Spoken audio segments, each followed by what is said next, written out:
గురు బ్రహ్మ గురు విష్ణు గురుదేవో మహేశ్వర గురు సాక్షాత్ పరబ్రహ్మ తస్మై శ్రీ గురవే నమః.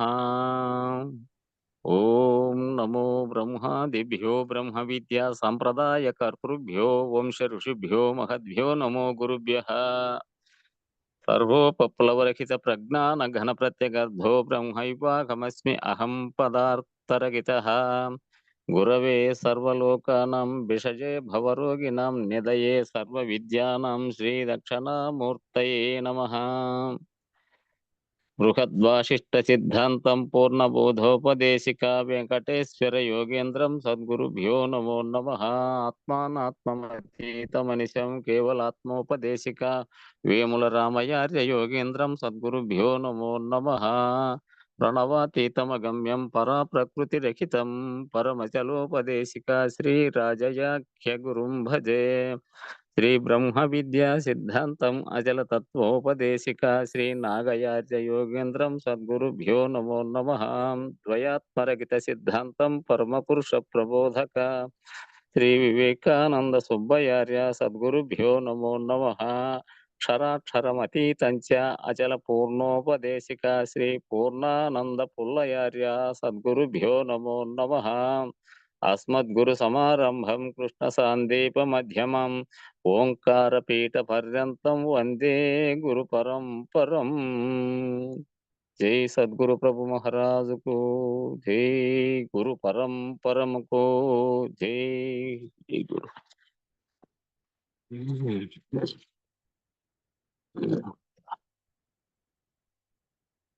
నిరతమో ఆనందమో కురిపించు జ్ఞానమే స్వరూపం వై నిజబోధయుక్తుడైనా స్వయముగా సుజ్ఞానవంతుడైనా భవరోగ వైద్యుడైనా సద్గురుని నిరతమును తీయుంతును. భవరోగ వైద్యుడైనా సద్గురుని నిరతమును తీయుంతును.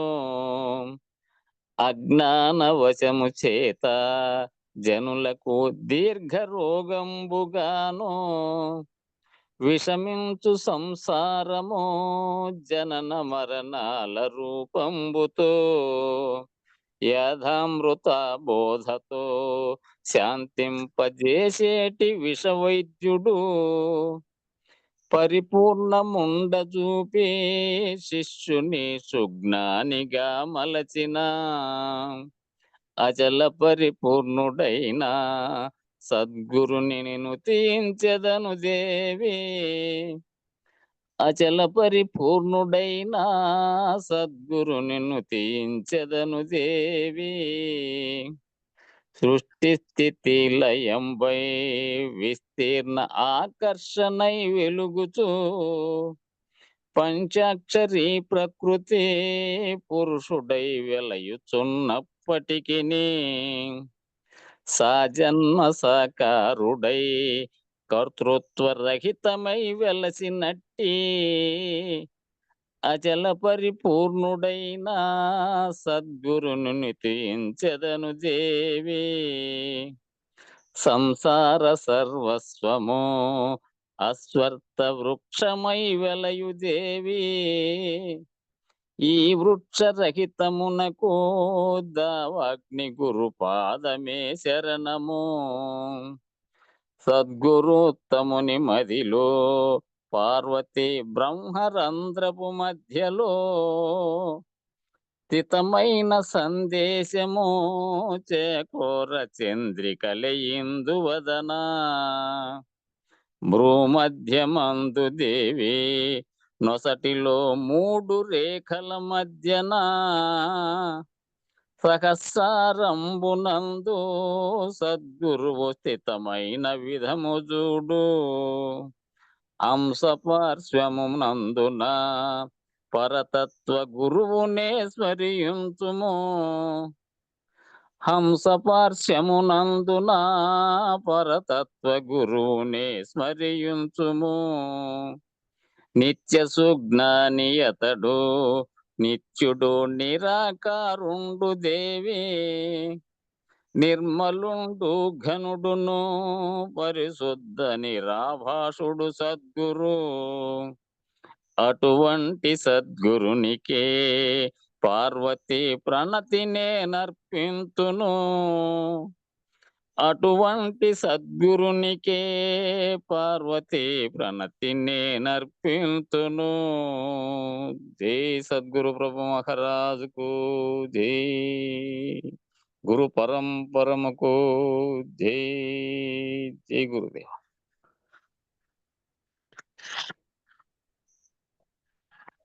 జై గురు. అందరికీ జై గురు. మ్యూట్ చేసుకోండి.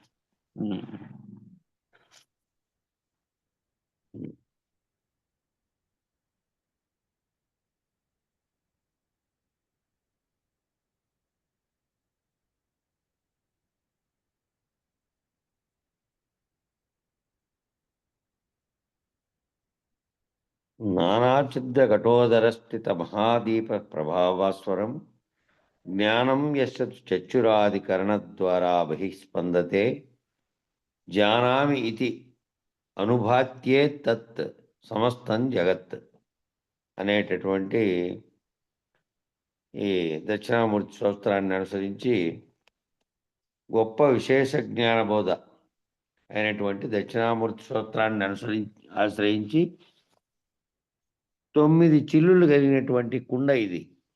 కుండ ఎటువంటి కుండ ఇది అంటే దేహాన్ని పోల్చారు. దేహానికి అనేకమైనటువంటి 9 రంధ్రాలతో ఉన్నట్లే ఓ కుండకి 9 చిల్లులు కలిగినటువంటి కుండ. ఆ కుండలో ప్రకాశిస్తున్నటువంటి దీపం కనుక లేకపోయినట్టయితే కుండ ప్రకాశించదు. ఓ కుండ కనుక 9 చిల్లులు ఉండే కుండలో మధ్యలో దీపం పెట్టి ఆ దీపం మీద కుండ కనుక బోర్లించితే అన్ని వైపులకు సమానంగా వెలుగు రేఖలు దాంట్లో ఆ రంధ్రాల్లోంచి వెళ్తాయి. అంతా ప్రకాశించేటువంటి ఆ కుండ ప్రకాశించడానికి మధ్యలో దీపం కనుక లేకపోయినట్లయితే కుండ ప్రకాశించదు. ఆ చిల్లులు కూడా ప్రకాశించవు. తత్ఫలితమైనటువంటి ఆ చిల్లుల ద్వారా బయటకు ప్రకాశిస్తున్నటువంటి ప్రతిఫలించేటటువంటి ప్రతిబింబాలు ఏవైతే ఉన్నాయో అట్టి ఇంద్రియ విషయములన్నీ జగత్తు మరియు ఏవి కూడా స్వయంగా ప్రకాశించవు. ప్రకాశింపజేయడానికి ఒకటి ఉంది. దాని యొక్క చైతన్యం చేతనే దాని చేతనే ప్రకాశిస్తూ ఉన్నాయి. ఆ సమిష్టిగా ఉన్నటువంటి సర్వ జగత్తు ప్రకాశించడానికి పరమాత్మ అనేటువంటి సమిష్టి ఆత్మ ఉంటే సర్వాత్మగా జీవుల్లో ఉన్నటువంటి ఆత్మ ఈ 9 చిల్లుల కుండలో అన్ని వైపులా ప్రకాశింపజేసేటట్టు అన్నీ ప్రకాశించి దాని యొక్క ప్రభావాన్ని చూపిస్తున్నాయి. ఈ ప్రతిబింబాలు ఏవైతే ఉన్నాయో దాని ఫలితంగా ఆ చిల్లుల ద్వారా బయటకు ప్రకాశిస్తున్న ప్రతిఫలించేటువంటి ప్రతిబింబాలు ఏవైతే ఉన్నాయో వాటి ఇంద్రియ విషయములు కూడా అంత విషయములు కానీ జగత్తు కానీ ఏది కూడా మళ్ళీ ఆ దీపం అనేటువంటి ప్రకాశం లేకపోతే ప్రకాశించవు. కాబట్టి అనంతమైనటువంటి జగత్తుని తెలుసుకోవాలి, అనుభవించాలి అనేటువంటి పేరాశ ఒట్టిదే. జగత్తు అనంతమైనటువంటి జగత్తుని తెలుసుకోవాలి, దాన్నంతా అనుభవించాలి అనేటువంటిదంతా పేరాశ ఒట్టిదే. అది అత్యాశ. అది ఇటువంటిది మృగయావిశేషం, మృషజల విశేషం. ఇటువంటిదంతా కేవలం ఇది ఆ ఎండమావుల్లో నీళ్ళు ఉన్నట్టుగా భావించే అటువంటిదే. ఎండమావిలో నీళ్లు తాగాలని పరిగెత్తడం ఎంత అవివేకమో కుందేటి కొమ్మును సాధించాలి. మృగయ విశేషం అంటే కుందేటి కొమ్మును సాధించాలనుకునేటువంటి ప్రయత్నం కూడా ఎంత అవివేకమో. గగన కుసుమము ఆకాశ పుష్పాన్ని సాధించాలనుకునేటు. గగన పుష్పం అంటే ఆకాశం యొక్క పుష్పం. ఆకాశంలో పుష్పం అని పేరు, కానీ ఆకాశంలో పుష్పము అనేది నిజానికి పేరే తప్ప నిజానికి ఉన్నది కాదు, కేవలం అధ్యారూపం. ఆకాశ పుష్పాన్ని సాధించాలనేటటువంటి ఆశతో చంద్రుడు ఆకాశంలో పూచిన పువ్వు అని భ్రాంతి చెంది చేత్తో పట్టుకుంటానడం ఎంత సమంజసమో, అవివేకము, అజ్ఞానము, అవిద్యామోహము సత్యత్వ జ్ఞానం పొందిన తర్వాత మాత్రమే, ఆత్మానుభూతిని పొందిన తర్వాత మాత్రమే అనుభూతం అవుతుంది. అంతకుముందు భ్రాంతి చేత అవి ఉన్నాయనుకొని, ఇవన్నీ భ్రాంతి చెందినవే కాబట్టి నీళ్లు తాగాలని పరిగెత్తడం కానీ, కుందేటి కొమ్ముకు సాధించాలనుకోవడం కానీ, గగన పుష్పాన్ని సాధించాలనుకోవడం కూడా అట్లాంటిదే. ఆ సాధించాలనే ఆశతో చంద్రుడు ఆకాశంలో పూసిన పువ్వని భ్రాంతి చెంది చేత్తో పట్టుకుంటాననడం కూడా ఎంత అసమంజసమైందో, అవివేకమైందో, అజ్ఞానమైందో, అవిద్యామోహం చేత కలిగిందది. సత్యత్వ జ్ఞానం పొందిన తర్వాత మాత్రమే, ఆ సత్యాన్ని తెలిసిన తర్వాత, అజ్ఞానం పోయిన తర్వాత, జ్ఞానం పొందిన తర్వాత మాత్రమే, ఆత్మానుభూతిని పొందిన తర్వాత మాత్రమే అది అనుభూతమవుతుంది కాబట్టి, అదంతా కేవలం భ్రాంతులు పోయిన తర్వాత నిజానికి ఏదైతే ఉన్నదో ఆ చైతన్యం గురించి అవగాహన కలిగిన తర్వాత అది అనుభూతమవుతుంది కాబట్టి, ప్రతి ఒక్కరూ ప్రయత్నించి ఏం చేయాలి? ఇట్టి మానసిక వైక్లభ్యాన్ని పోగొట్టుకోవాలి.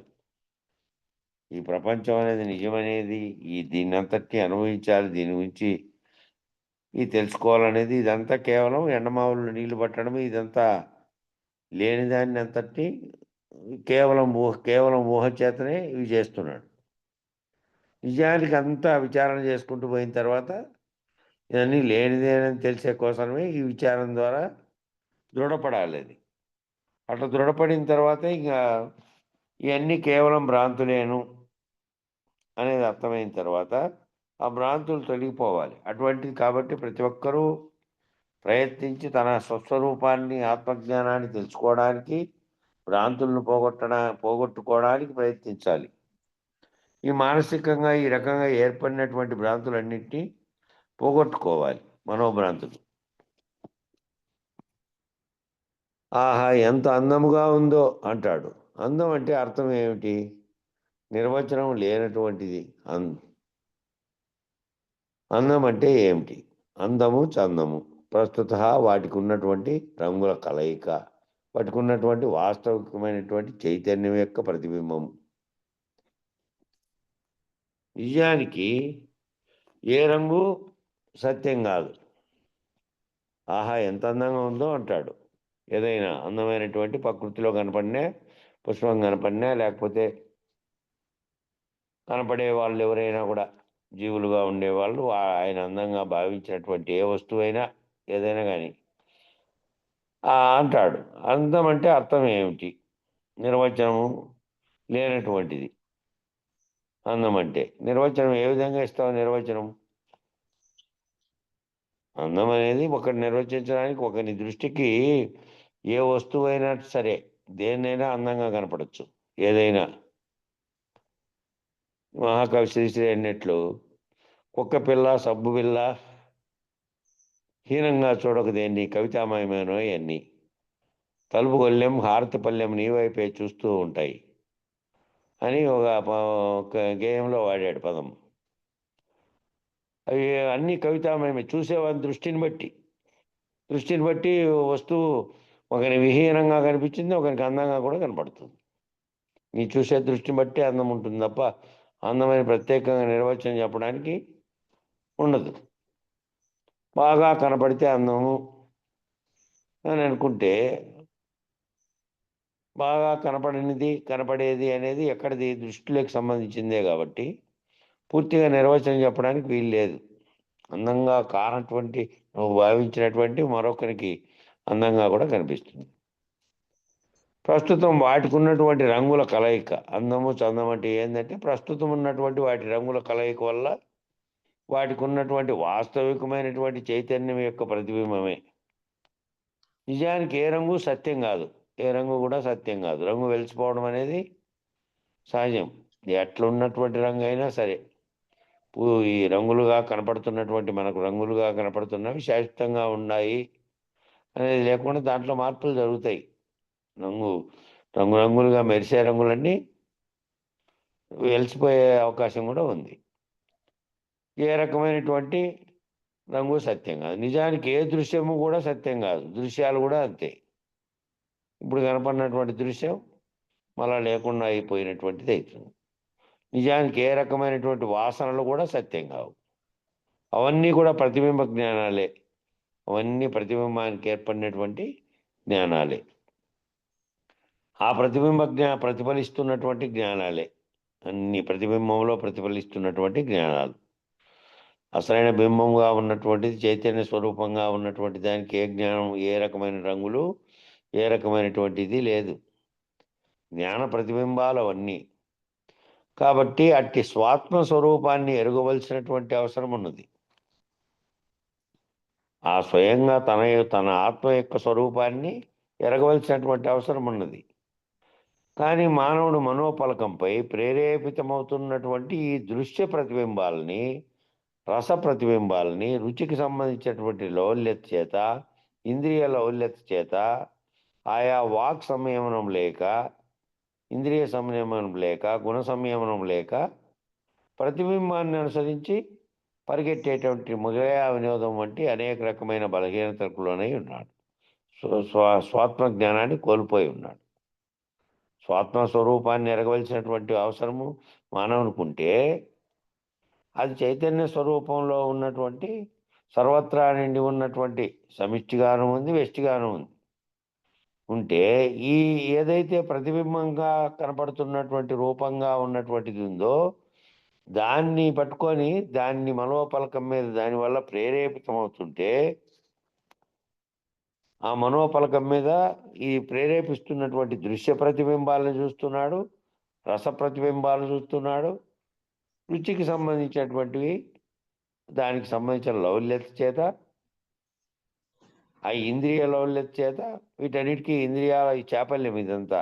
ఇంద్రియాలకు ఏర్పడినటువంటిది, రుచికి సంబంధించినవి, దృశ్యానికి సంబంధించినవి, రసానికి సంబంధించినటువంటి, తాను అనుభవించినటువంటి వాటి వల్ల వచ్చినటువంటి అనుభూతులు ఏవైతే ఉన్నాయో, ఆ అనుభూతుల లోపల నుండి తనను ప్రేరేపిస్తూ ఉంటే, మనోపలకం మీద ఉండి ఆయా వాక్ సంయమనం లేక, ఆ మాట్లాడేదానికి సంయమనం లేక, ఇంద్రియాలను సంయమనం చేసుకోలేక, ఇంద్రియాలను తన యొక్క కంట్రోల్లో, తన యొక్క పరిమితిలో పెట్టుకోలేక, గుణ సంయమనం లేక,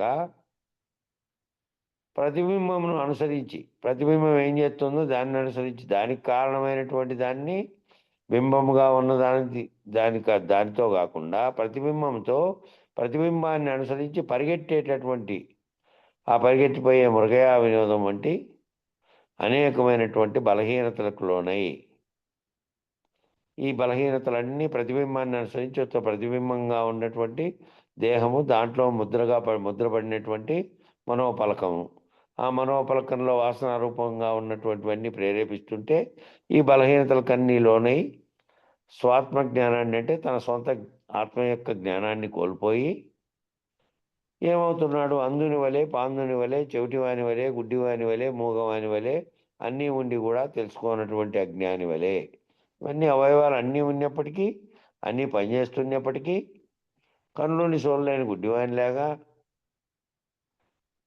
పాందుని వలె అన్నాడు. ఇది పాందుడు అనేదాన్ని చూడాలి. మళ్ళీ చెవిటివాని వలె, గుడ్డివాని వలె, మూగవాని వలె అన్నాడు. పాందుని వలె చెవిటి, గుడ్డి, మూగ, అంధుడు వచ్చినాయి. పాందుడు అంటే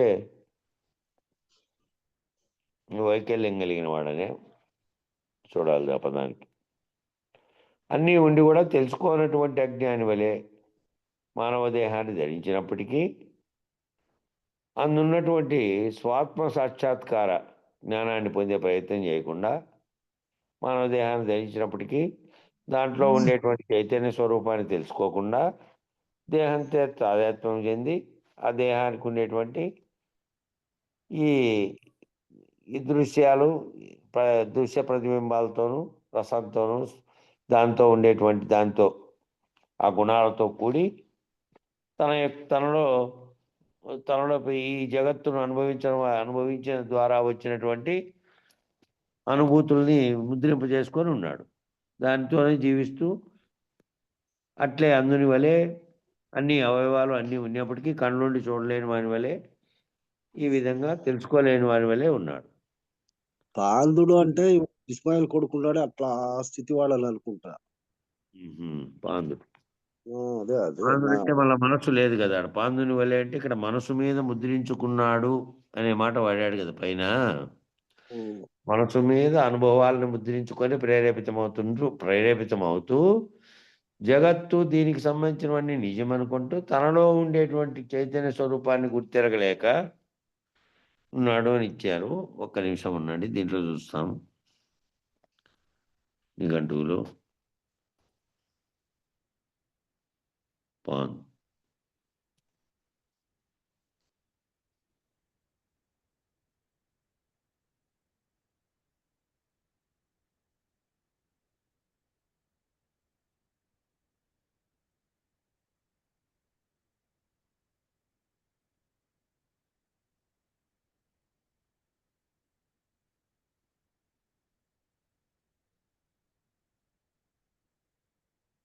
పాందుడు అంటే ప్రయాణికుడు అని ఇచ్చాడు దీంట్లో.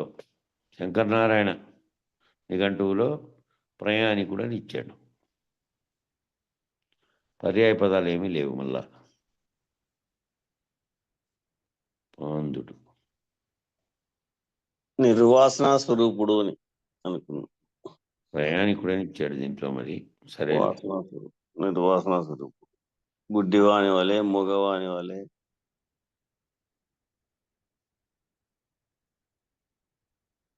వినికిడి లేని వాని వలె. అట్లనే పాందుడు అంటే వాసన లేనటువంటి వాడు, అంటే నిర్వాసన స్వరూపుడు. ప్రయాణికుడు దీంట్లో ప్రయాణికుడు అని ఇచ్చాడు. సరే, తర్వాత చూస్తాం. శబ్దరత్నాకరంలో చూస్తే దానికి పర్యాయమైన పదం కూడా ఉంటుంది. పర్యాయమైన పదం చూస్తే ఏ విధంగా వాడాడు దాన్ని అనేది కూడా తెలుస్తుంది. ఆ విధంగా సాక్షాత్కార జ్ఞానాన్ని పొందే ప్రయత్నం చేయకుండా పరిగెత్తేటటువంటి అల్పజ్ఞుడి వలె, కించిజ్ఞుడి వలె, కించిదగ్నుడి వలె జీవించడము అసమంజసమైనటువంటి పద్ధతి. ఏ విధంగా జీవిస్తున్నాడంటే, ఇంకా తనకు ఏదైతే కనపడుతున్నదో, ఏదైతే చూస్తున్నాడో, ఏది చూసి దేనివల్ల అయితే తను అనుభవిస్తున్నటువంటి వాటన్నింటినీ అనుభూతి చెందుతున్నాడో దానితో ఉండి తన యొక్క సొంత తనలో ఉన్నటువంటి చైతన్యాన్ని గుర్తించకుండా, తన స్వరూప జ్ఞానం లేకుండా పరిగెత్తూ ఉన్నాడు. ఈ కనపడేదంతా నిజము అని చెప్పి. కాబట్టి ప్రతి ఒక్కరూ తప్పక ప్రయత్నశీలుడై మనస్సంయమనము చేసి సాక్షాత్కార జ్ఞానాన్ని, స్వాత్మ సాక్షాత్కార జ్ఞానాన్ని పొందాలి. తన యొక్క ఆత్మ యొక్క సాక్షాత్కార జ్ఞానాన్ని పొందాలి. ప్రతి ఒక్కరూ ప్రయత్నశీలుడై పొందాలి. అదే విద్యాప్రదాయిని, అదే జ్ఞానప్రదాయిని, అదే స్వప్రకాశ సాక్షాత్కార జ్ఞానం. అదే తనలో ఉండేటువంటి ప్రకాశాన్ని తెలియజేసేది. తనలో ఉండేటువంటి ప్రకాశాన్ని తెలియజేసి విద్యాప్రదాయాన్ని, అవిద్యను పోగొట్టి జ్ఞానం వైపుకు మళ్ళించేది అదే జ్ఞానప్రదాయిని. అటువంటి స్వరూప జ్ఞానాన్ని తప్పక పొందాలి. అల్పజ్ఞానుడు దీన్ని తెలుసుకోలేరు. కాబట్టి స్వప్న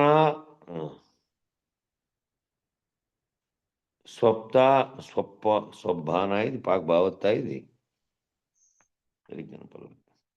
స్వప్నానందం కాదు, నావత్తైనా స్వప్నాంతం జాగరితాంతం చోభో ఏనా పశ్యతి మహాంతం విభుమాత్మానం మాత్వా ధీరో నచోచతి.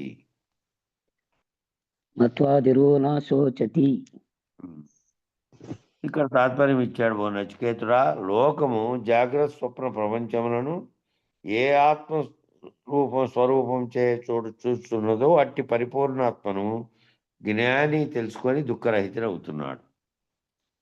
నచికేతుని చెప్తున్నాడు, లోకము జాగ్రత్త స్వప్న ప్రపంచాలు, ఏదైతే జాగ్రత్త స్వప్నము అనేటువంటి ఈ అవస్థలు ఉన్నాయో, లోకంలో దాన్ని ఏ ఆత్మస్వరూపంచే చూస్తున్నదో, ఆ జాగ్రత్త స్వప్న ప్రపంచాలను ఏ ఆత్మస్వరూపం గుర్తెరుగుతోంది? జాగ్రత్తలో ఉన్నప్పుడు తెలియబడుతోంది, జాగ్రత్తలోనే ఉన్నావు కాబట్టి. నిద్రలో స్వప్నం వచ్చిన దాన్ని కూడా అక్కడ తేజస్సుడు గుర్తెరుగుతున్నాడంటే దానికి ఉన్నటువంటి సూక్ష్మ శరీరం పనిచేసి దాన్ని గుర్తుంచుకొని మళ్ళీ దేనివల్ల చూడగలుగుతున్నాడో, ఏ ఆత్మస్వరూపంచే దాన్ని చూస్తున్నాడో అట్టి పరిపూర్ణాత్మను కనుక జ్ఞాని తెలుసుకుంటే దుఃఖరహితుడవుతున్నాడు. ఇక ఆ పరిపూర్ణాత్మను తెలుసుకున్న తర్వాత తాననేటువంటి ప్రత్యేకత అనేది ఉండదు కాబట్టి, తనకంటే అన్యముగా కూడా ఏది ఉండదు కాబట్టి, సర్వవ్యాప్తమైనది తానేనని తెలుసుకున్న తర్వాత ఇంకా మరొక దాని గురించి దుఃఖం పొందేటువంటి స్థితి లేకుండా పోతాడు కాబట్టి దుఃఖరహితుడు అవుతున్నాడు. అలా తెలుసుకున్నవాడు దుఃఖరహితుడు అవుతున్నాడు, అట్లా తెలుసుకునేవాడు. ఈ వ్యాఖ్యానం దాని గురించి ఇచ్చారు. జాగ్రత్త, స్వప్న, సుషుప్తి అవస్థలను అందరూ నిత్యం అనుభవిస్తున్నారు. మనందరం కూడా నిత్యం అనుభవిస్తున్నారు దీన్ని. జాగ్రత్తలో ఉన్నాము, ఇప్పుడు జాగ్రత్తలో చర్చ జరుపుతున్నాం. నిద్రలో స్వప్నాన్ని కన్నాము, అది మళ్ళీ మెలకువ తర్వాత అది నిజం కాదనేది తెలుసు. దాంట్లో స్వప్నం ఏది వచ్చిందో అది గుర్తెరుగుతున్నటువంటి ఏది గుర్తెరిగి మళ్ళీ చెప్పింది అనేది తెలుసు. మళ్ళా సుషుప్తి అనేది నిద్రపోయినప్పుడు ఏమీ తెలియబడలేదు. ఆ ఏమిటి ఏ రకమైనటువంటి జ్ఞానాజ్ఞానములు రెండూ లేనటువంటి స్థితిలో, నిద్రపోయినటువంటి స్థితిలో మళ్ళీ మేల్కొని ఆ నిద్రాస్థితిని కూడా ఆ మేల్కొన్న తర్వాత గుర్తెరుగుతున్నటువంటి స్థితిలో ఉన్నాం.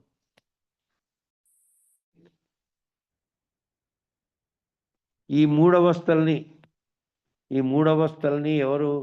మూడవస్థల్ని అందరూ నిత్యం అనుభవిస్తున్నారు.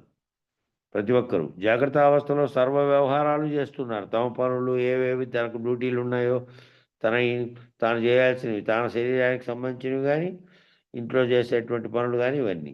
స్వప్నావస్థలో అనేకమైనటువంటి కళ్ళన్నీ కంటున్నారు. తాను ఊహించినవి కొన్ని, తాను ఊహించకుండా జరిగేటివి కొన్ని.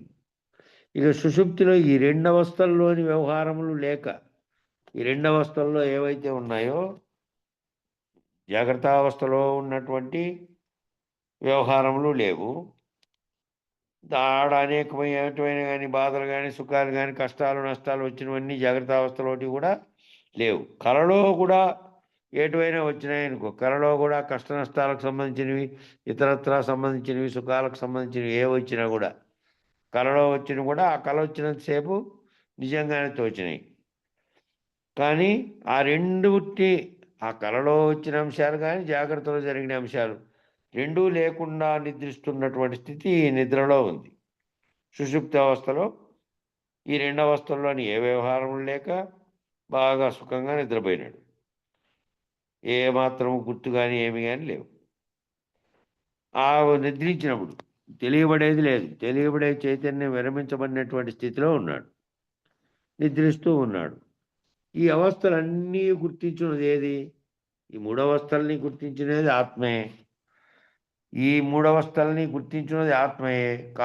కాలత్రయమందు ఆ మూడవస్థల్లో మూడో అవస్థ అయినటువంటి సుషుప్తి అవస్థలో మనసు, బుద్ధి, చిత్తం, అహంకారం కూడా లేదు. అంతరంగంగా ఉండేటువంటి అది ప్రేరేపణ కలగజేయడానికో ఇంకో దానికి ఏ దానికైనా సరే అది కూడా విరమించినటువంటి తాత్కాలిక విరమణలో ఉంది.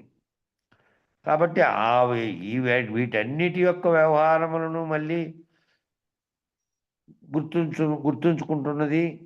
గుర్తిస్తున్నది ఏది అంటే ఆత్మయే.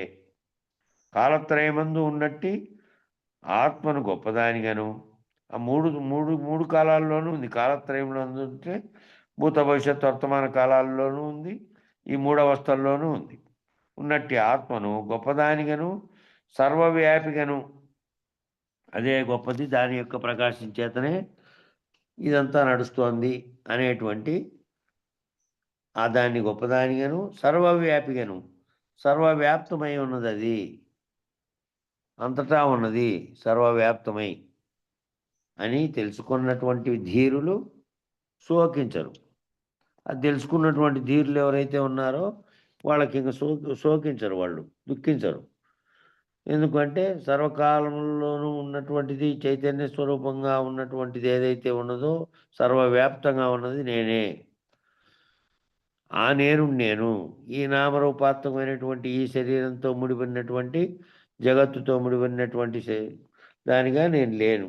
ఉన్నట్లు నేను భ్రమ చెంది భ్రాంతి చెంది వాటన్నిటి పట్ల నేను శోకిస్తాను. నిజమైంది నేను ఉన్నటువంటి నా స్థితి ఇది కాదు, భౌతికంగా నామరూపాత్మకంగా ఉన్నది కాదు. కాబట్టి సర్వమును తెలుసుకుంటున్నటువంటి ఉన్నటువంటి స్థితిలో ఏదైతే ఉందో అదే నేను. ఆ ఉన్నట్టి ఆ ఆత్మను నేను అని ఎవరైతే గుర్తించినారో వాళ్ళు, ఎవరైతే సర్వవ్యాపిగాను ఆత్మను గొప్పదానిగా గుర్తిరిగారో వాళ్ళు శోకించరు. ఇంకా శోకించే పని లేదు. ఇంకా జాగ్రత్తాది అవస్థలు వ్యవహారములు దేహమును అనుసరించి జరుగుతున్నాయి. ఈ జాగ్రత్త, స్వప్నము, నిద్ర అనే దేహాన్ని అనుసరించి జరుగుతున్నాయి. దానిని అనుసరించే దుఃఖం కలుగుతోంది. ఆ దుఃఖం అనేది దాన్ని అనుసరించే దుఃఖం కలుగుతోంది. వ్యవహారరహితమైనటువంటి ఆత్మ దేనిని గురించి శోకించును? వ్యవహారములు కలిగి ఉన్నటువంటివి ఏవైతే ఉన్నాయో ఆ వ్యవహారములు కలిగి ఉన్నవి ఆ వాటితో తాదాత్మ్యం చెంది ఆనంద విషయం తెలిసినప్పుడు ఆనందంగా ఉండి, ఏదైనా కష్టం వచ్చినప్పుడు, నష్టం కలిగినప్పుడు దుఃఖం చెందుతున్నంతా ఏది అంటే ఏదైతే వాటితో తాదాత్మ్యం చెందుతుందో అది మనసు, బుద్ధి, చిత్తము ఇవి. దీనికి కూడా అతీతంగా ఉన్నటువంటి, దీనికి కూడా ప్రకాశం కలగజేసే స్థితిలో ఉన్నటువంటి వ్యవహారరహితమైనటువంటి ఈ వ్యవహారాలన్నిటికీ దానివల్ల జరుగుతున్నప్పటికీ, దాని ప్రకాశం చేత కలుగుతున్నప్పటికీ ప్రేరణ అంతా ఇక్కడ ఉంది. కాబట్టి మనసు కాటి నుంచి కిందికి ఆ ప్రేరణ వల్ల జరుగుతున్న దాంతో సంబంధం లేకుండా వ్యవహారరహితమైనటువంటి ఆత్మ దేనిని గురించి శోకిస్తుంది? ఎప్పుడైతే వ్యవహారములలోకి పోతే ఆ వ్యవహారానికి సంబంధించినటువంటి జ్ఞానమే సుఖము, దుఃఖము, కష్టము, నష్టము ఇవన్నీ ద్వంద్వాలన్నీ వ్యవహారానికి సంబంధించినటువంటి విషయాలే. కాబట్టి దాంట్లోకి వెళ్తేనే కదా దానికి సంబంధించినటువంటి ఇవన్నీ కలిగేకి. వ్యవహార రహితంగా ఉండేటువంటి ఆత్మ దేని గురించి శోకిస్తుంది? శోకించదు. అనగా ఆత్మ శోకరహితం. అది శోకరహితంగా సర్వత్రా వ్యాపించి ఉన్నటువంటి ఆనందపడేవాని దాంట్లోనూ, దుఃఖపడేవాని దాంట్లోనూ, కష్టపడేవాని దాంట్లో, నష్టపడే దాంట్లో, సుఖించేవాని దాంట్లో అంతటా ఉన్నటువంటిది ఒక్కటిగానే అనేక మంది జీవుల్లో ఉంది. ఈడు వేరువేరుగా భావించేటువంటి స్థితి కాకుండా ఆ సర్వత్రా ఉన్న స్థితిలో ఉంటే ఇక శోకించేది ఎక్కడ శోకిస్తోంది? ఎక్కడ వ్యవహారంతో ఏదైతే జత కడుతోందో, వ్యవహారంతో తాదాత్మ్యం చెందుతోందో అది జరుగుతోంది. వ్యవహారం లేకుండా ఉండేది ఎందుకు శోకిస్తుంది? వ్యవహారమే లేదు కాబట్టి దానికి వచ్చేటువంటి దాంతో వచ్చే కష్ట నష్టాలను కూడా అది దాంతో పట్టించుకోదు. కాబట్టి దానికి వ్యవహారమే లేదు కాబట్టి శోకరహితం అది. అటు తెలుసుకున్నవారు శోకరహితులు, ఆ విధంగా తెలుసుకున్నవారు శోకరహితులు.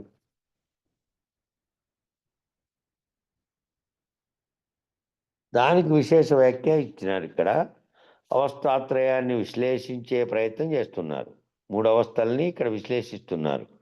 మానవులందరూ కూడా, జీవులందరూ కూడా, సృష్టి అంతా కూడా, సృష్టిలో ఉన్నటువంటి అన్ని ప్రాణులు కూడా, ఆ ప్రాణులందరూ కూడా 3 అవస్థలకు లోనవుతున్నారు. జాగ్రత్త, స్వప్న, సుషుప్తులకు లోనవుతుంది. మానవులు, జీవులుగా ఉండేటువంటి వాళ్ళు మిగతా ఉన్నటువంటి వాటిలో ఊహా ప్రపంచానికి ఊహించేటువంటి శక్తి కలిగిండే కొన్ని వాటికి ఉండవచ్చున్నాయి, కానీ మిగిలిన అన్నిటికీ ఉన్నాయని చెప్పలేదు. ఇవి మానవునికి ముఖ్యంగా ఈ 3 మాత్రం ఖచ్చితంగా ఉంటాయి. ఏ రకమైనటువంటి మానసికంగా వికలాంగులైన వానికి కూడా కళలు వస్తాయి, కొన్ని రకాలైనటువంటివి. వాడి ఊహల్లో వాడు ఏవైనా భావించుంటాడే అవి. కాబట్టి జీవులందరూ కూడా, సృష్టి అంతా కూడా జాగ్రత్త, స్వప్న, సుషుప్తులకు లోనవుతూ ఉంది.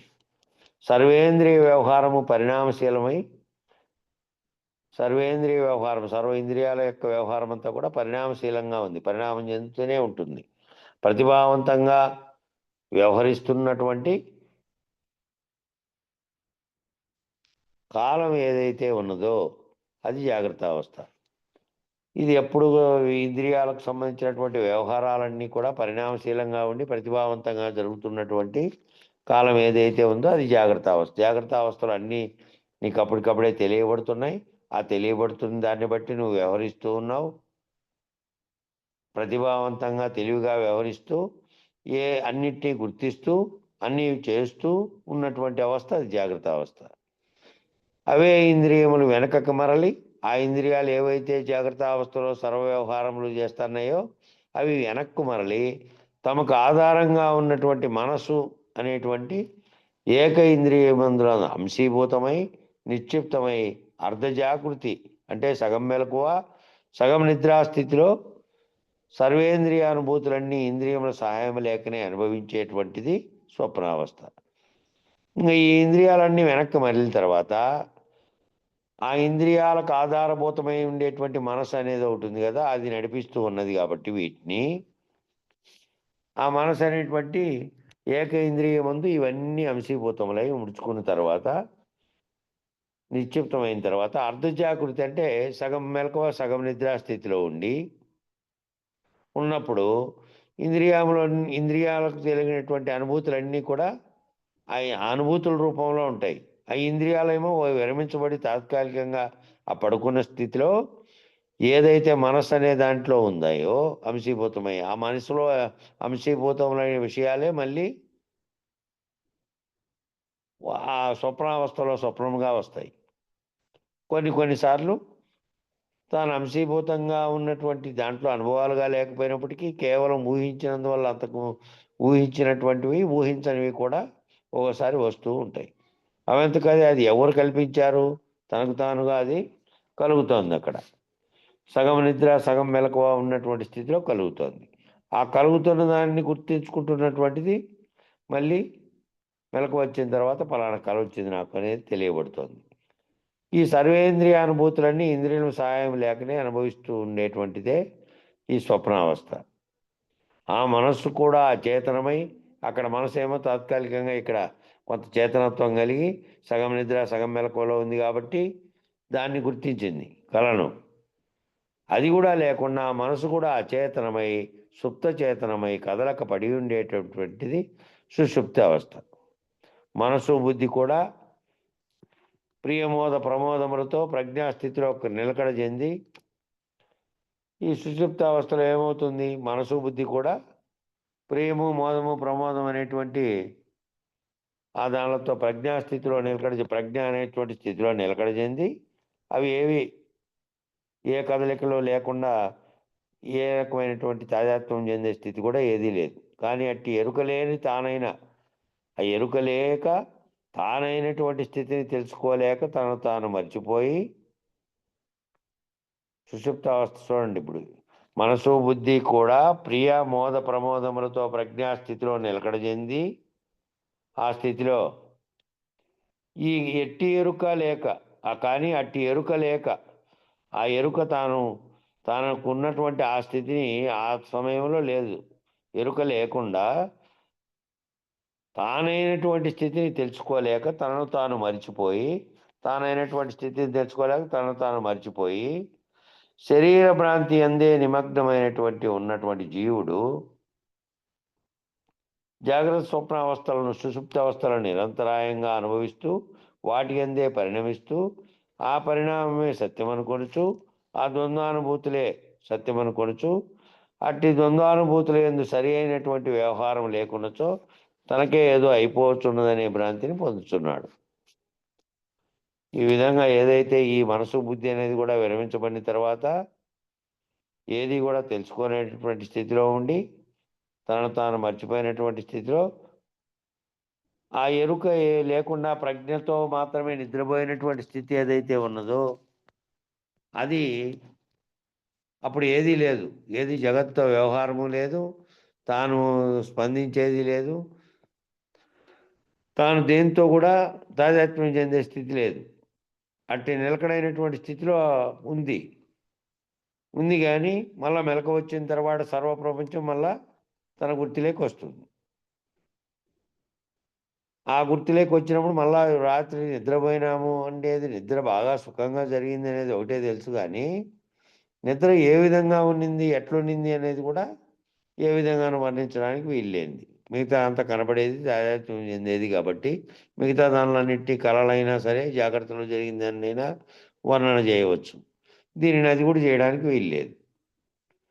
ఆ విధంగా ఉంటూ ఈ మూడవస్థలను అనుభవిస్తున్నటువంటి వాడు ఈ జీవునికి జరుగుతున్నటువంటి పరిణామం ఏదైతే నిరంతరంగా ఈ మూడవస్థలని అనుభవిస్తూ మళ్ళా నిరంతరాయంగా అనుభవిస్తూ వాటి అందే పరిణమిస్తూ ఈ అవస్థల్లో ఆ పరిణామమే సత్యం అనుకొంచు ఆ ద్వంద్వ అనుభూతులు ఏవైతే ఉన్నాయో రెండుగా ఉన్నటువంటివి అవి సత్యం అనుకొంచు అట్టి ద్వంద్వానుభూతుల యందు సరి అయినటువంటి వ్యవహారం లేకున్నచో అట్టి ఆ ద్వంద్వానుభూతుల్లో తాను సరైన వ్యవహారం తాను దానిని విశ్లేషించుకొని దానిని వివేకం చేత ప్రవర్తించేటువంటి స్థితి కనుక వ్యవహారం కనుక లేకుంటే తనకే ఏదో అయిపోతున్నదనే భ్రాంతిని పొందుతున్నాడు.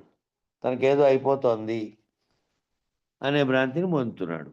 ఇవాళ నిద్ర సరిగా పట్టలేదని, కళలు విపరీతంగా వచ్చినాయని, నిద్ర మధ్యలో లేచి కూర్చొని జాగ్రత్తావస్థ సరిగ్గా లేదని, మెలకువలో భావములన్నీ కూడాను మనస్సంయమనం లేకపోవడం చేత కామక్రోధ లోభ మోహ మదమాశ్చర్యముల చేత బాధించబడుతూ ప్రభావితం అవుతూ ఉన్నాడు. ఇదంతా తనకేదో జరిగిపోతుందని ద్వంద్వానుభూతులతో కూడినటువంటి దానితో సరైనటువంటి వ్యవహారం ఏదైతే పోతున్నాడో దాంతో తనకేదో అయిపోతున్నదనేటువంటి భ్రాంతిని పొందుతున్నాడు. నిద్ర సరిగా పట్టలేదని, కళలు విపరీతంగా వచ్చినాయని, నిద్ర మధ్యలో లేచి కూర్చొని మళ్ళీ జాగ్రత్త అవస్థ సరిగ్గా లేదని మెలకువలో భావాలన్నీ కూడా అవి సంయమనం లేకపోవడం వల్ల, మనసుతో సంయమనం లేకపోవడం వల్ల మళ్ళా కామక్రోధ లోభ మోహ అనేటువంటి మదమాశ్చర్యం అనేటువంటివి ఉన్నాయి కదా, వాటన్నిటి చేత బాధింపబడడానికి కారణం వాటితో తాదాత్మ్యం చెందడమే. వాటితో నేననే దాంతో ఈ నిజస్థితిని కనుక్కోలేక సర్వత్రా ఉన్నటువంటి చైతన్య స్థితిలో ఉన్నటువంటి దాంట్లో ఉన్నా నేను ఇది శరీరంగా భౌతికంగా భావించినప్పుడు వచ్చేటువంటివే ఇవన్నీను. దీనిల వల్ల భావించడం వల్ల, దీంతో తాదాత్మ్యం చెందడం వల్ల, వ్యవహారముల చేత తాదాత్మ్యం చెందడం వల్ల కామక్రోధ లోభ మోహ మదమాశ్చర్యముల చేత బాధించబడుతూ ప్రభావితమవుతూ ఉన్నాడు. ఆ ఇంద్రియ సంగత్వాన్ని, సుఖదుఖ వ్యవహార సంగత్వాన్ని, ప్రతిబింబ సంగత్వాన్ని పొంది స్వప్నావస్థలో కూడా సరైనటువంటి స్థితి లేక అనేక రకమైనటువంటి ఇబ్బందులను అనుభవిస్తున్నట్టుగా, అధిగమిస్తున్నట్టుగా బాధ చెందుతూ ఉన్నాడు.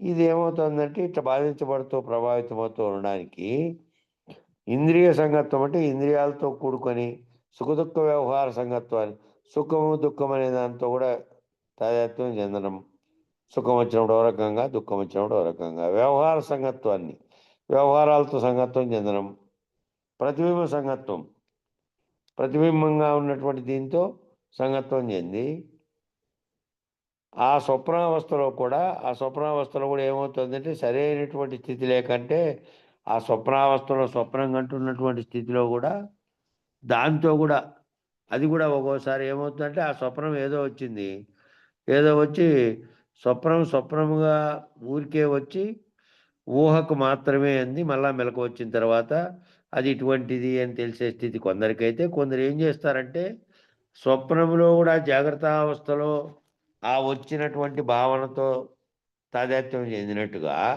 స్వప్నంలో కూడా ఏం చేస్తారంటే లేచి పరిగెత్తడమో, ఉరకడమో, ఏదో జరిగినట్టుగా భయపడడమో, భ్రాంతి చెందడమో ఏదో ఒకటి కొన్ని చేస్తూ ఉంటారు కొంతమంది. స్వప్నంలో ఎవరైనా పక్కన నుండి కొట్టేట్టుగా ఉంటే పక్కన టక్కన కొట్టడం, శబ్దాలు చేయడం, గట్టిగా అరవడం, ఇట్లాంటివన్నీ ఆ స్వప్నంలో ఆ విధంగా చేసేటివే. అక్కడ కూడా ఏం చేస్తున్నాడు, ఆ దాన్ని అనుభవిస్తున్నట్టుగా ఆ స్వప్నంలో కూడా సరైనటువంటి స్వప్నావస్థలో కూడా సరైనటువంటి స్థితి లేక అనేక రకములైనటువంటి ఇబ్బందులను అనుభవిస్తున్నట్టుగా మళ్ళా అధిగమిస్తున్నట్టుగా బాధ చెందుతూ ఉన్నాడు. దాంతో సరైన నిద్రావస్థ లేక, సరైన స్వప్నావస్థ లేక, సరైనటువంటి జాగ్రత్తావస్థ కూడా లేక, ఈ మూడు కూడా శరీరమే అనుభవిస్తున్నది కానీ నేను అనుభవించడం లేదనేటువంటి జ్ఞానం లేక ఆ మూడింటిని ఏమవుతుంది, జాగ్రత్తలో అనుభవిస్తున్నటువంటివి, స్వప్నంలో అనుభవిస్తున్నటువంటివి, సుషుప్తిలో వీటన్నిటినీ మరచి గాఢంగా నిద్రపోయినటువంటి స్థితిని అనుభవిస్తున్నటువంటివి, ఈ మూడు కూడా దేని శరీరం అనుభవిస్తోంది కానీ ఈ మూడు కూడా ఈ మూడింటిని శరీరం అనుభవిస్తుంది అనేటువంటి భావం లేకుండా ఈ మూడు కూడా శరీరం అనుభవిస్తుంది. కానీ నేననేటువంటిది ఏదైతే నేనని పలుకుతోందో, నేనని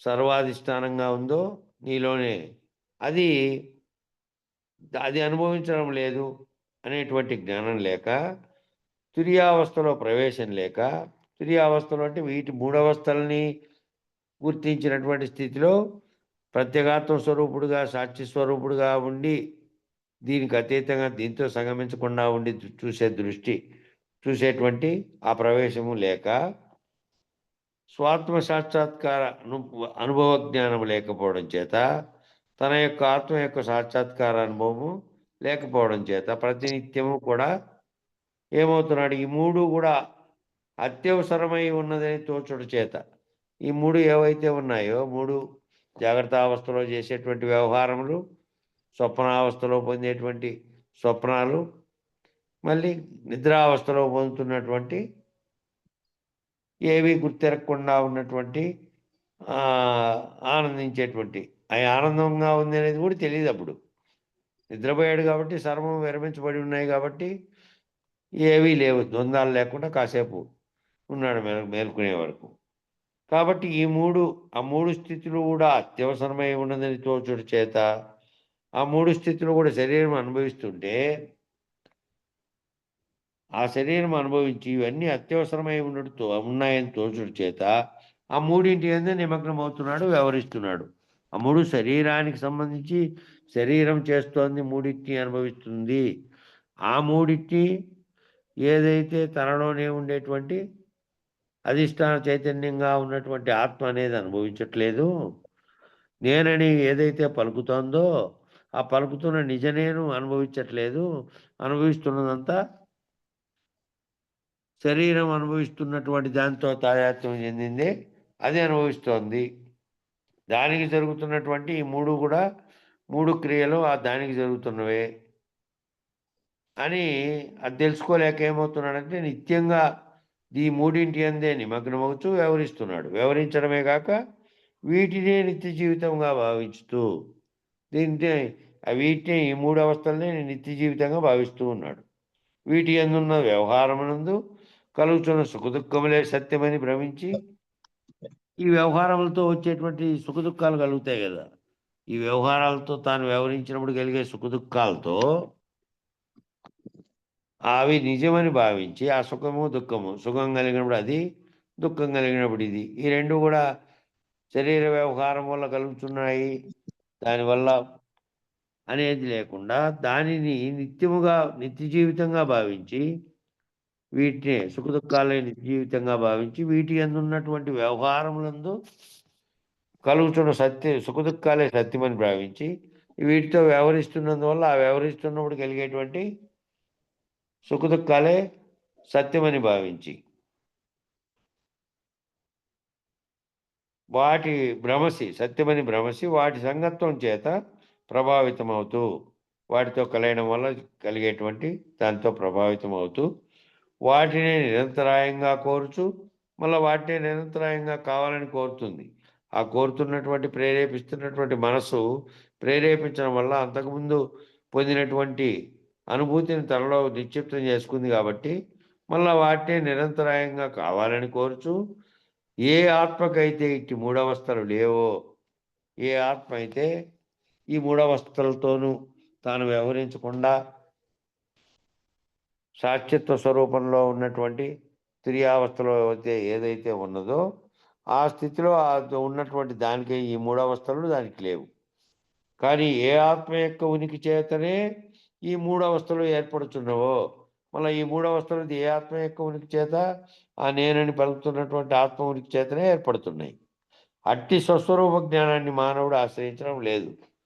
ఏ ఆత్మస్వరూపం వల్ల ఈ మూడవస్థలకి ఉనికి కలుగుతోంది, ఈ మూడవస్థల యొక్క ఏ ఆత్మ యొక్క ఉనికి చేత ఇవన్నీ ఏర్పడుతున్నాయో అవస్థలు, ఈ అవస్థలు అన్నీ ఏర్పడడానికి కారణం అదైనప్పటికీ కూడా ఈ అవస్థలతో అది సంగమించకుండా ఉంది. అది అట్టి స్వరూప జ్ఞానాన్ని మానవుడు ఆశ్రయించడం లే. అట్లాంటి స్వరూప జ్ఞానాన్ని ఆశ్రయించినాడంటే తానని పలుకుతున్నటువంటి తన యొక్క నిజ స్వరూపం, తన యొక్క నిజ నేను అనేటువంటిది ఏదైతే ఉందో అది నామరూపాత్మకంగా ఉండే ఈ నేనుతో కలుగుతున్నటువంటి వాటితో సంగమించకుండా ఉంది. నామరూపాత్మకమైనటువంటి నేనేమో శరీరంతో సంగమించి శరీరానికి ఏర్పడే 3 అవస్థలతో వ్యవహరించి దాంట్లో వచ్చే సుఖదుఖాలను నిత్యము సత్యమని భావించి దాంతో తాదాత్మ్యం చెందుతోంది. కానీ దీనికి కారణమైన వీటన్నిటికీ ఈ 3 అవస్థలను పొందడానికి కారణమైనటువంటి ఆత్మ మాత్రం దీంతో సంగమించకుండా ఉంది. అట్టి సంగమించకుండా ఉండేటువంటి ఏ ఆత్మ అయితే ఉందో అట్టి స్వస్వరూప జ్ఞానాన్ని ఆశ్రయించడంలే మానవుడు. అందువల్ల ఏమవుతున్నాడంటే జనన మరణ రూప సంసార చక్రమునందు జననానికి మరణానికి కారణమైనటువంటి సంసారం అనేటువంటి జగత్తులో కర్మచక్రమునందు ఇమిడిపోయి ఈ కర్మచక్రంలో ఇడిపోయి తిరిగి మళ్ళా పునరభిజననం పునరభిమరణం అనేటువంటి ఆ విధంగా బాధించబడి ప్రభావితమై మరలా పరిణామశీలమై మరలా పుట్టిన తర్వాత మళ్ళా పరిణామాలు జరుగుతాయి. పరిణమిస్తూ మళ్ళీ అనేక కర్మలు చేస్తూ మళ్ళీ వాటి ఫలితాలను అనుభవించడానికి మళ్ళా జన్మిస్తూ ఇదే చక్రంలోనే మరలా పరిణామశీలమై పునరావృత్తిని పొందుతున్నాడు. అంటే మరలా పుడుతున్నాడు, మరలా మరణిస్తూ ఉన్నాడు. ఈ పునరావృత్తి రహితమైనటువంటిది, శాశ్వతమైనటువంటిది, మోక్షదాయకమైనటువంటిది, ముక్తిదాయకమైనటువంటిది అయినటువంటి స్వాత్మనిష్టను ప్రతిపాదిస్తున్నారు ఇక్కడ. ఈ పునరావృత్తికి కారణం కానటువంటి ఈ చక్రంలో నుంచి విడిపోతే ఈ సంసార కర్మచక్రమునందు విడిపోకుండా బాధించబడకుండా ఉండాలంటే దీంతో ప్రభావితమై మరలా పరిణామశీలమై పునరావృత్తి పొందకుండా ఉండాలంటే పునరావృత్తి రహితమైనటువంటిది, శాశ్వతమైనటువంటిది, మోక్షదాయకమైనటువంటిది, ముక్తిదాయకమైనటువంటిది అయినటువంటి స్వాత్మనిష్టను నీకు ప్రతిపాదిస్తున్నారు. దాంతో చెందకుండా, దాంతో కాకుండా ఉండాలి, దాంతో సంగమించకుండా ఏదైతే నీ యొక్క స్వాత్మనిష్ట అనేది ఉందో దాంతో అయితే అది మళ్ళా పునరావృత్తి రహితం. అది ఏ సంకల్పం అయితే కలుగుతా ఉంటే ఆ సంకల్పం వల్ల నీలో కలిగేటువంటి రెండిటికి సంకల్పాలు కారణంగా పనిచేసి అవే కర్మలను మోసుకొచ్చి కర్మలను చేయించి మళ్ళీ ఫలితాలు అనుభవించడానికి జన్మకు తీసుకెళ్తున్నాయో ఆ జన్మకు తీసుకోలే దాని నుంచి నిన్ను దాంట్లో నుంచి పునరావృత్తి రహితమైన దాంట్లో ప్రతిపాదించడానికి ఈ స్వాత్మనిష్ట అనే దాన్ని ప్రతిపాదిస్తూ ఉండాలి. దాన్ని తెలుసుకుంటే నువ్వు దీనితో తాదాత్మ్యం చెందవు కాబట్టి సర్వవ్యాప్తమైనటువంటి దాన్ని తెలుసుకొని అదే నేను అనేది తెలుసుకుంటే ఈ కాలత్రయాన్ని, శరీరత్రయాన్ని దాటి ఈ 3 కాలాల్లో వచ్చే పరిస్థితులు, ఆ 3 కాలాలు అనేది మళ్ళా శరీరత్రయం అంటే 3 శరీరాలుగా స్థూల సూక్ష్మ కారణ శరీరాలు, మళ్ళా వాటి అవస్థలు ఏవైతే 3 ఉన్నాయో జాగ్రత్త స్వప్న సుషుప్తి అనేటువంటి 3 అవస్థలని కూడా అవస్థాత్రయ సాక్షిత్వాన్ని ప్రతిపాదిస్తున్నాడు. వాటన్నిటికీ సాక్షిత్వంగా ఉండేటువంటి, వాటన్నిటితో సంగమించకుండా ఉండేటువంటి ఆత్మస్థితిలో ఉండి సాక్షిత్వాన్ని, అట్లా ఆత్మస్థితిలో ఉండే సాక్షిత్వాన్ని ప్రతిపాదన చేస్తున్నాడు. ఎందుకంటే శరీరం నేనని దీంతో తాదాత్మ్యం చెందకుండా నీకు దృఢమైపోయి నువ్వు స్వాత్మనిష్ఠుడుగా ఉంటే దీంతో ఈ 3 రకాలైనటువంటి కాలత్రయము, శరీరత్రయము, అవస్థాత్రయము మూడింటికి అతీతంగా ఉండే స్థితిలో నువ్వు ఆ చైతన్య స్వరూపుడుగా ఉండి గమనిస్తావు, గుర్తిస్తావు అన్నింటినీ. ఇప్పటి వరకు కాలత్రయాన్ని, శరీరత్రయాన్ని, ఈశనత్రయాన్ని ఇలా 3గా ఉన్నటువంటి త్రిపుటులన్నింటినీ వివరిస్తూ ఇప్పుడు వరకు అన్ని కాలత్రయాన్ని వివరించారు, శరీరత్రయాన్ని వివరించారు, ఈశనత్రయాన్ని వివరించారు. 3గా ఉన్నటువంటి త్రిపుటులన్నింటినీ వివరిస్తూ ఇప్పుడు ఏం చెప్తున్నాడంటే అవస్థాత్రయాన్ని వివరిస్తున్నాడు. అవస్థ అంటే అర్థం ఏమిటి? అసలు అస్తహ అంటే ఉండుట అని, అవ అంటే ఉన్న స్థితి, ఉన్న స్థితి నుంచి కిందికి దిగవచ్చుట. అవస్థ అంటే, అస్తహ అంటే ఉండుట అంట, అవ అంటే కొంచెం కిందికి దిగవచ్చుట. కాబట్టి ఉన్న స్థితిలో నుంచి ఉన్నటువంటి స్థితిలో నుంచి కిందికి దిగవచ్చుట. ఉన్నటువంటి స్థితిలో ఉండకుండా ఉన్నటువంటి స్థితిలో నుంచి కిందికి దిగవచ్చుట అవస్థ అంటే. కాబట్టి తను ఆత్మస్వరూపుడై ఉన్నప్పటికీ, తన ఆత్మస్వరూపుడుగా ఉన్నప్పటికీ జాగ్రత్త అవస్థలో మెలకువలో ఇంద్రియములతో వ్యవహరిస్తూ, జాగ్రత్త అవస్థ ఉన్నప్పుడు ఏం చేస్తున్నాడు? మెలకువలో ఉన్నప్పుడు ఇంద్రియాలతో వ్యవహరిస్తూ ఉన్నాడు. ఆ ఇంద్రియ వ్యవహారమే తానని భ్రమిస్తున్నాడు జాగ్రత్త అవస్థలో ఉన్నప్పుడు. ఆ భ్రమచేత భ్రాంతి చెంది మాయామోహితుడై మళ్ళా భ్రమచేత ఏంటంటే భ్రాంతి చెందుతున్నాడు, మళ్ళా మాయామోహితుడవుతున్నాడు. అట్టి మాయామోహాన్ని మరింతగా అనుభవించాలనేటువంటి కోరిక కలుగుతోంది, కాంక్ష. అది మాయ అని, అది కేవలం భ్రాంతి అనేటువంటిది కాకుండా దాంతో వ్యవహరిస్తున్నాడు కాబట్టి, ఆ ఇంద్రియ వ్యవహారమే తానని భ్రమిస్తున్నాడు కాబట్టి, తాను వాటికి అతీతంగా ఉన్నటువంటి ఆత్మనిష్ఠుడుగా ఉన్నటువంటి చైతన్యంగా భావించకుండా దీంతో భావిస్తున్నాడు కాబట్టి, భావన చెంది ఏమవుతున్నాడంటే ఇంకా మళ్ళా దాన్ని ఏదైతే అనుభవించాడో దాన్ని మరింత అనుభవించాలనేటువంటి కాంక్ష చేత, ప్రియాప్రియముల చేత, ఆ ప్రియము అంటే ఇష్టమైనది, అప్రియం అంటే అయిష్టమైనది చేది, ఆ రెండింటి దానితో లాగబడి గుణత్రయముల చేత ప్రభావమే అంటే 3 గుణాల చేత ప్రభావం చెంది సాత్విక తమో మనో రజోగుణాల చేత ప్రభావం పొంది మనోపలకములో మనోబుద్ధుల చేత స్వప్నావస్థ ఎందుకు కూడా ఇదే ఇంద్రియాలను, మళ్ళీ స్వప్నావస్థ లేకపోయినప్పుడు కూడా ఇదే ఇంద్రియాలను మనోపలకంలో ఉండి మనోబుద్ధుల చేత స్వప్నావస్థలో కూడా ఇదే ఇంద్రియాలను మరలా మరలా అనుభవిస్తూ స్వప్నంలో కూడా అనుభవిస్తున్నాడు. అనుభవించి అసంతృప్తులను చెందుతున్నాడు.